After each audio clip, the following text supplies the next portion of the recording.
Okay, before we start anything else, for the sole purpose of kind of explaining you um, how this works in terms of the notorious sandwich parts, I'll kind of just show you what we're exactly talking about here. So here we have step number 4, 5, 6, 4, 5, and 6, and basically what it tells you is we have a runner called F1,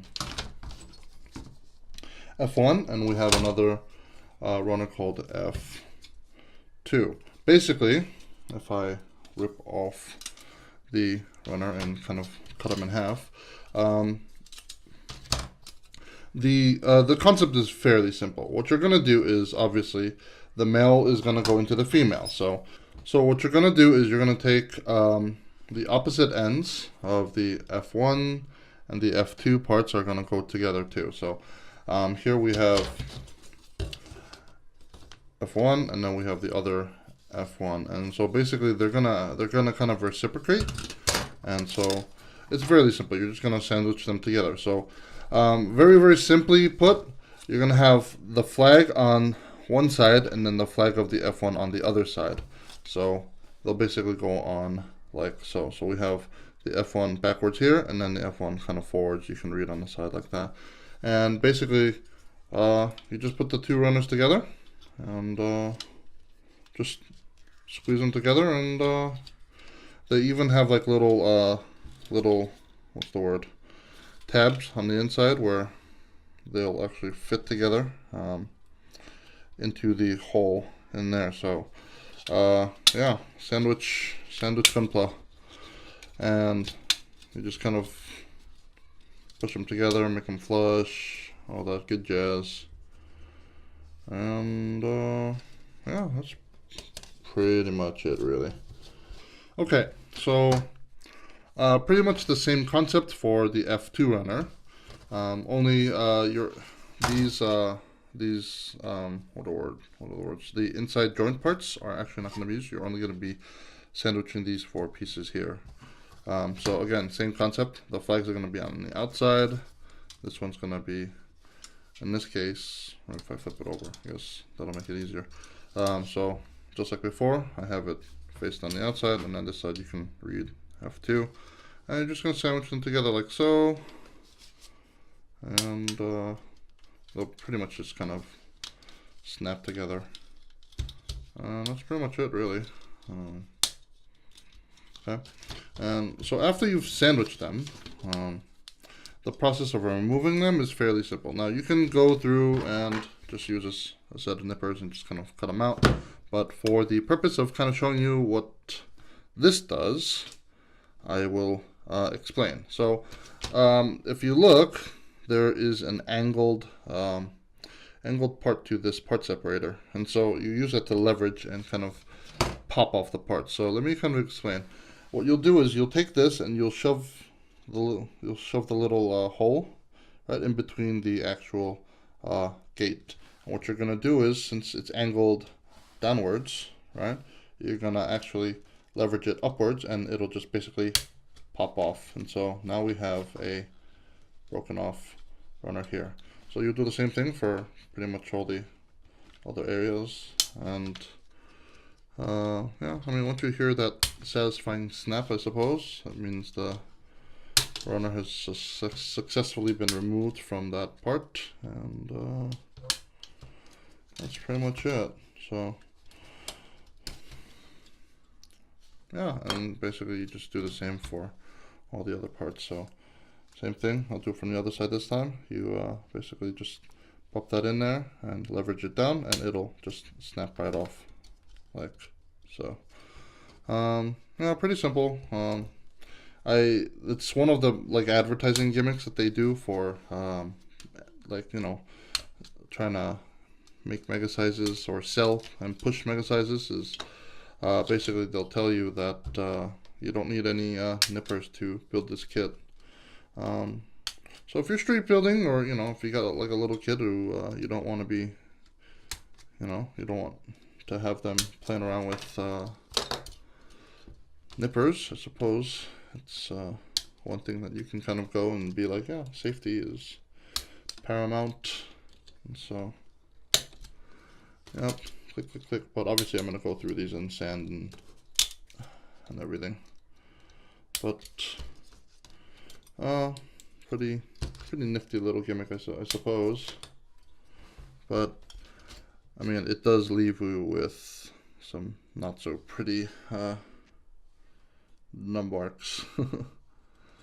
But still, I mean, pretty simple. Obviously, you're gonna have to clean that up and stuff like that. But you know, and then for this, I'm just gonna traditionally take off some of these joint parts here. But yeah, that's pretty much it for as far as how the the gimmicks for the sandwiching of the parts go. Not everything is like sandwichable. I think it's just these 8 or so pieces. But I mean, still cool nonetheless. Pretty interesting, I would say. But yeah. Anyway, we're gonna just keep going with the build, and we'll come back after we finished snapping up this kid, and then we're gonna start. I'm gonna start getting doing some brainstorming and figuring out what I want to do with this kid in terms of some form of modification or customization. So anyway, yeah, let's get to it.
Alright, so we've finished snap building the Zaku, and basically all that's left is to kind of just figure out what kind of colors we want to do.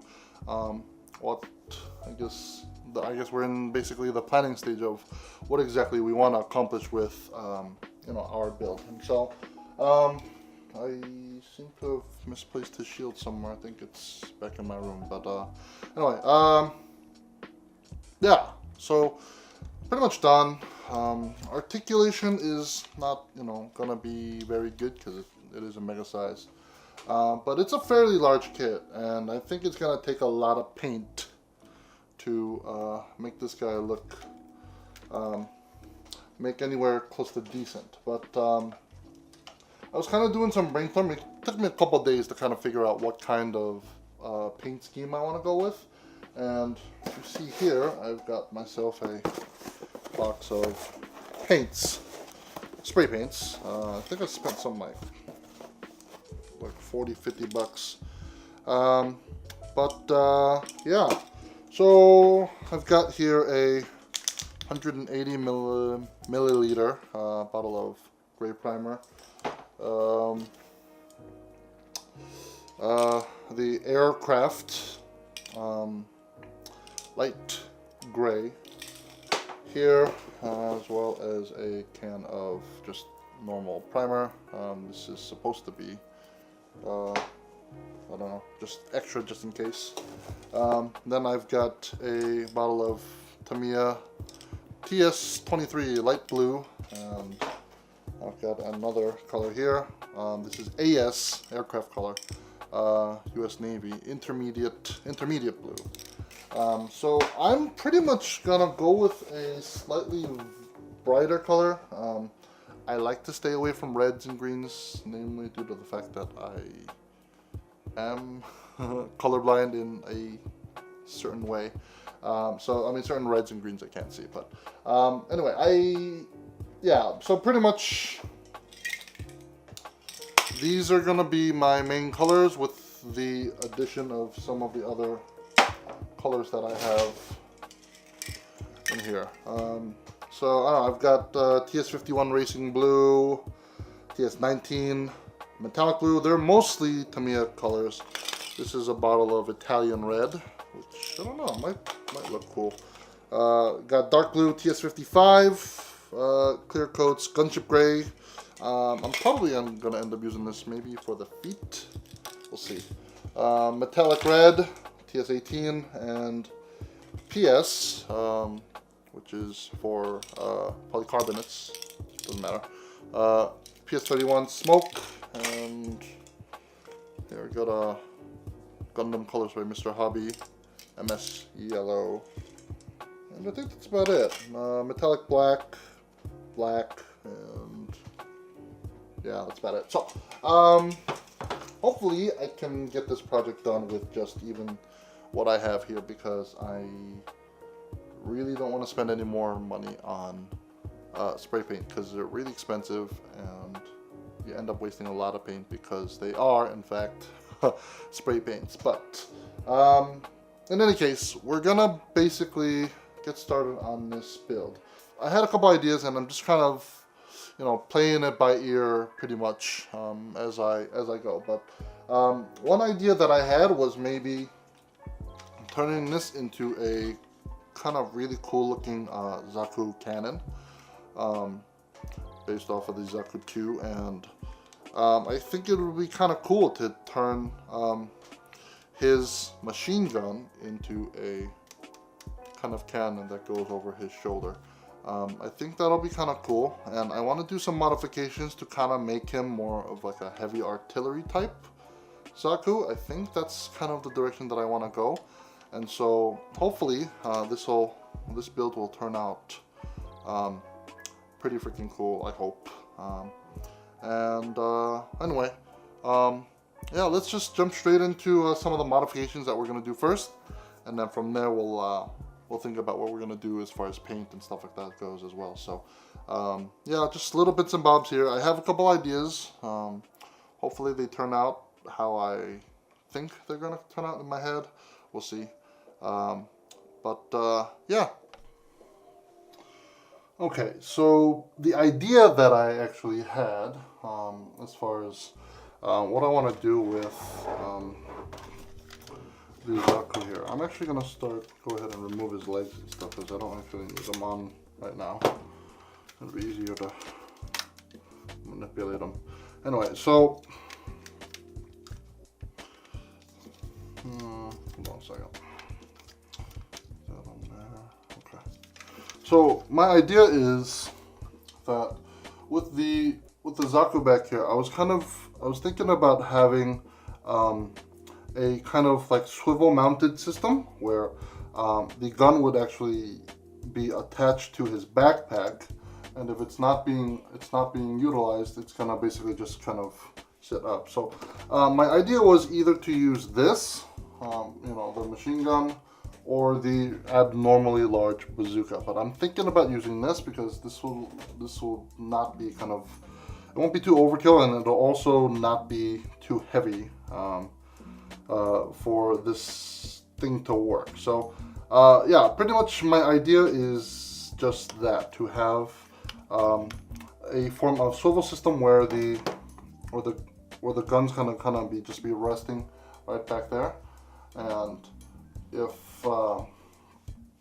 it's not going to be used, it's just going to kind of rest, and then once he wants to fire, it's going to kind of swivel up and actually do an actual further extension to kind of lean into it. And I was thinking about also adding some forms of like compensators to this. So what I'm going to be doing is I'm probably going to be using the as far as the machine gun goes, I'll probably be chucking off the buttstock of this rifle here, machine gun, you know.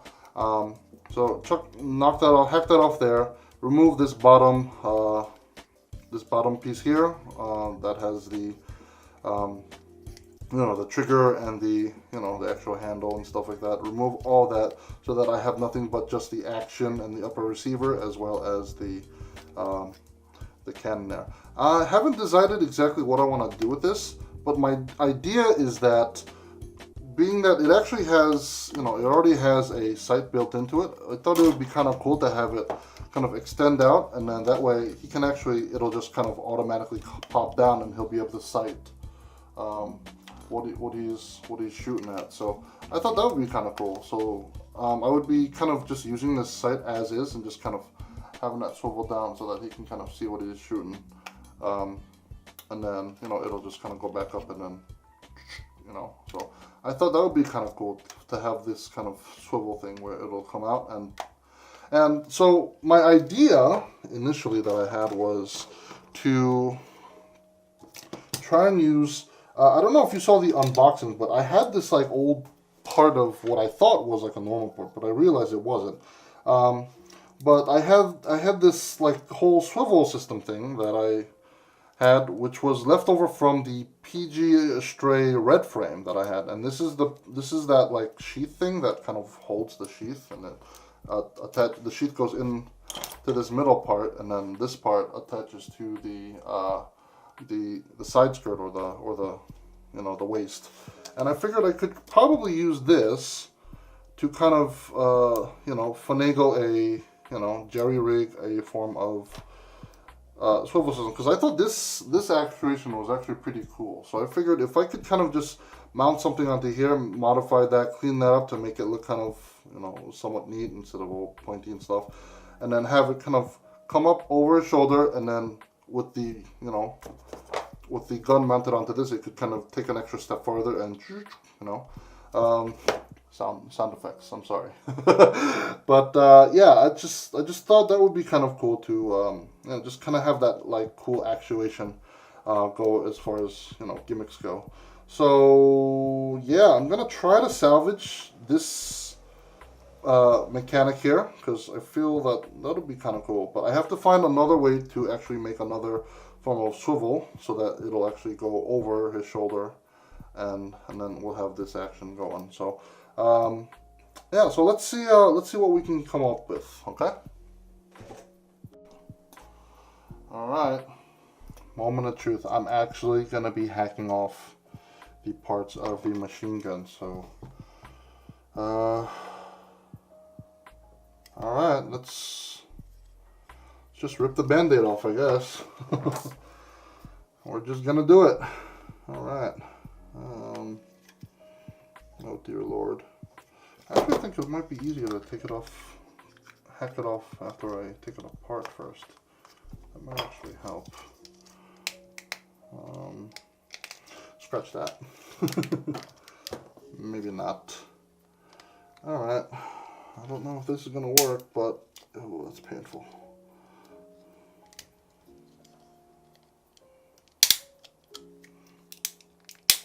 Okay, that's done. So we went from a fully stocked rifle to a little buttstock thingamajiggy. Alright, I'm going to hack off this part here, so I'm going to try to cut as close to the bottom as I can. And, alright, just hack it off.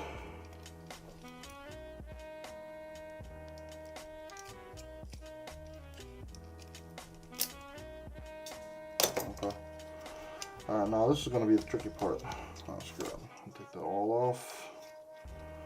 Just hacking it off, I might actually be able to use that joint. Yeah, let's try to save that.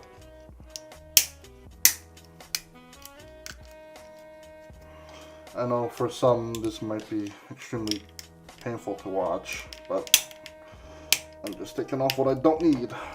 So, yeah, look away if you're squeamish. Alright, that's done. Let's just hack off this part here. Alright, that's it. So we've got the rifle assembly. I'm just going to have to clean that up a little bit later, but not too bad. Not bad at all. Oh, we'll clean that up later. I'll probably have to just glue that together and stuff. I kind of want to do something different because I don't like the tip of this rifle here, so we'll do something a little bit different with that. But anyway, let me just put that together real quick. Where's the sight? Here it is. So you do polycap, go back in there, man. There we go. Okay. So polycap's in, rifle barrel is back in. So just rough mock-up.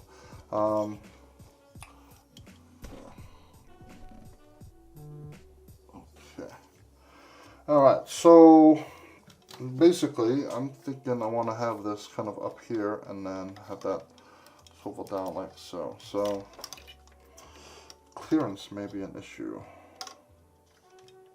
but I do want to modify the backpack to make it a little bit bulkier because I'm kind of thinking maybe I want to have like a larger backpack to kind of house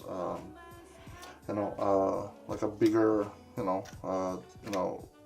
arsenal of weapons and ammo to feed straight into the the cannon or whatever you want to call it. So I don't know. We'll cross that bridge when we get there. But first, I want to figure out how to do this recliner system thing. So yeah, we'll see. Okay. So the first thing I want to do is I want to elongate the barrel because I like big guns. Not compensated for anything. It's just personal preference, I suppose. So what I did was I took about both halves and I've already gone ahead and removed part of the tip. So basically this piece goes onto the rifle here like so. And then the tip will go over here. But what I want to go and do is I want to remove this part right here. And then from there, I want to elongate the barrel. And I just kind of was just looking around and I happen to have this pen. So that's going to be garbage.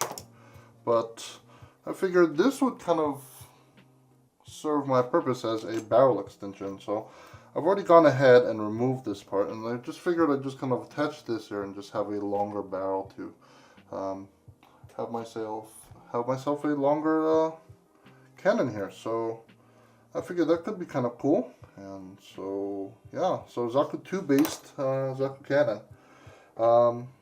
So yeah, so what I'm gonna do is I'm gonna go ahead and hack that off, clean it up a little bit, and we'll see if I can kind of mock up a barrel extension here. So I don't have a saw. That's honestly on my list of things to buy. I don't have a modeling saw. So anyway, just very carefully try to cut as neatly as I can. Just little bits at a time, I guess. And I think that might be it. I'll just cut a little bit more there, and there we go. Pretty clean right there. Alright, so I want to make sure that the diameter of this this pen tube is gonna fit. So I'm gonna want to go ahead and try to reattach this and kind of figure out how much I have to cut to kind of have that fit in snug. But it looks like the old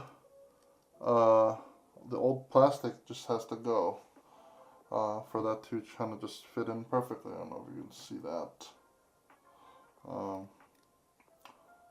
So yeah, so it looks like just like, you know, that white section just needs to go, and then I'll just kind of pop that in there. So yeah, not too bad. So we'll go ahead and just remove some pieces of plastic right there and just kind of work our way in. I'm not going to cut too much because little will go a long way. But I know this is going to bother some people the way I'm like just hacking away at it, but you do a lot of the big work, you chisel off, you know, and you hack off big parts, and then you're going to slowly kind of chisel away with a more fine-tooth, not fine-tooth comb, but just, you know, with more refined means. But just kind of, you know, chip away at a little bit. I'm probably gonna have to do a little bit more, but that's okay. Or should I just pop it over? That could work too. I don't have to cut off so much, but I don't know, we'll see. I want to keep that. I want to keep that part in there because I'm probably gonna use that later. But yeah, let's see.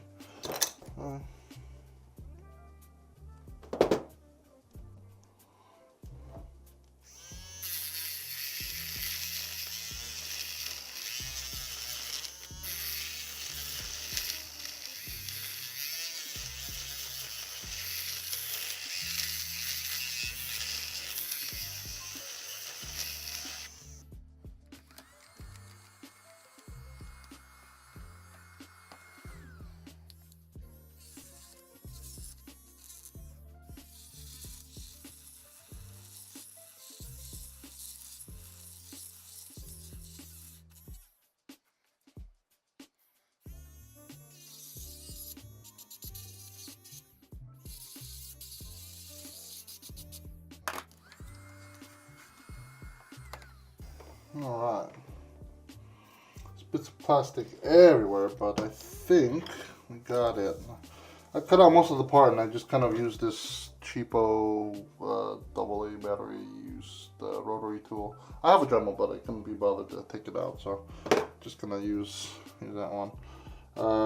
Definitely makes the work take a lot longer, but it's perfect. Just basically just trying to test fit it and then just slowly picking away at it little by little. But that right there seems to be a perfect fit. So yeah, just kind of drilled out that hole right there, and yeah, seems to fit. So I'm gonna go ahead and do the seam lines on this as well. I might have to cut this just a slab bit on the side so I can get the seams to push in, but